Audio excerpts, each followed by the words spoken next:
Hello, it's Randi Rhodes. Here's a clip from our show, and go to randyrhodes.com for the whole thing and a podcast. Buy a stinking podcast. Mary had a little man. The fault. We believe that all men are created equal. To the magnificent mosaic that is America. From radio beacon to radio beacon. I have a dream today. Change has come to America. Believe me. Knock, knock. Who's there? It's a figment of your imagination. Randi Rhodes Show. Turn up your mind. Omar laughed that Americans speak of Al-Qaeda in a menacing tone and remarked that you don't say America with this intensity. You say Al-Qaeda makes you proud. Al-Qaeda makes you proud. You don't speak that way about America. Daniel, again, this is false.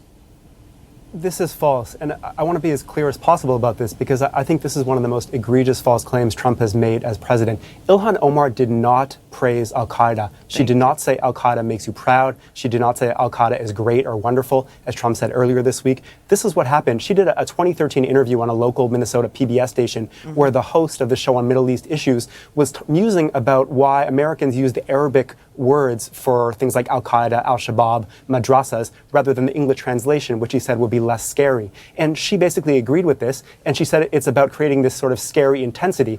And kind of chuckling, she said she had a professor in college who would say the name Al-Qaeda and sort of tense up, and he wouldn't tense up or speak with the same intensity about America or England. And so there are things to criticize there. I mean, I've seen people criticize her by saying she shouldn't laugh at all when talking about people's reactions to Al-Qaeda.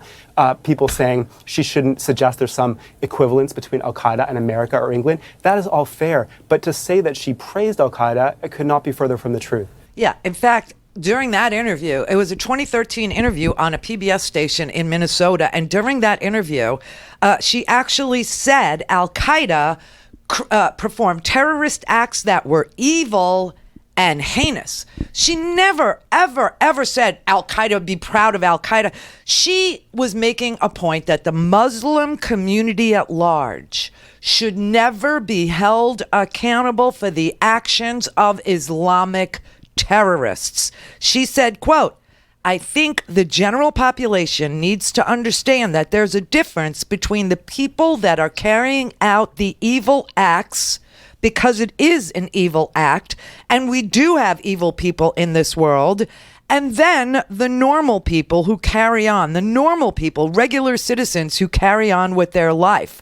When you have an individual in Western society that goes on and commits a mass murder, and we have mass shootings that happen constantly here, we investigate that person. We find out what drove them to conduct that act. But when an act is committed by a Muslim, a terrorist, what we investigate is the whole Muslim community. We investigate that whole faith. We investigate that whole society, and everyone is supposed to have some answer for why terrorists are doing this.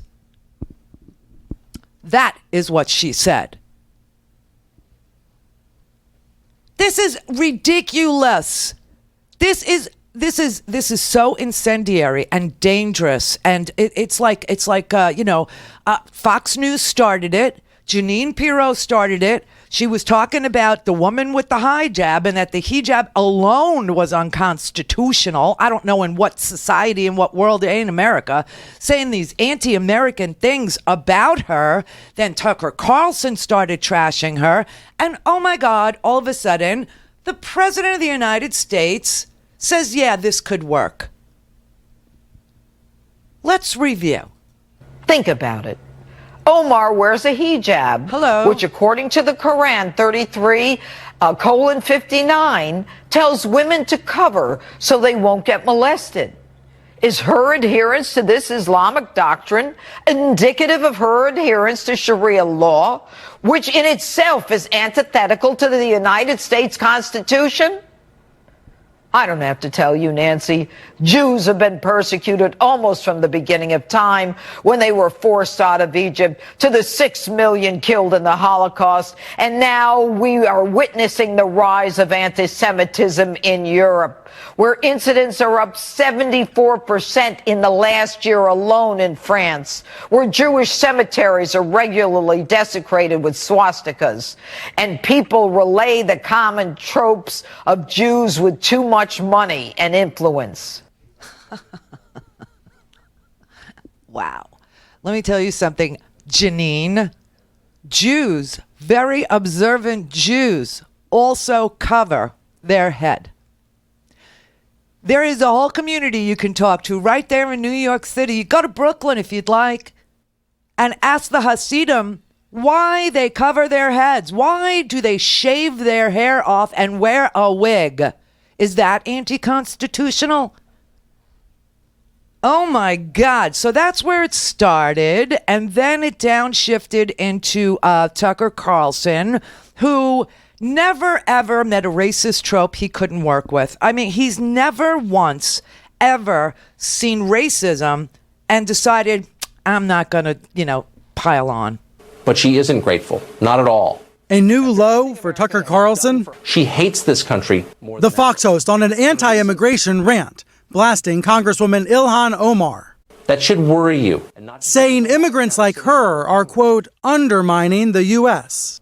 Ilhan Omar is living proof that the way we practice immigration has become dangerous to this country. Oh, my God. A system designed to strengthen America is instead undermining it. No country can import large numbers of people who hate it and expect to survive. Omar hit back, calling Carlson a racist fool.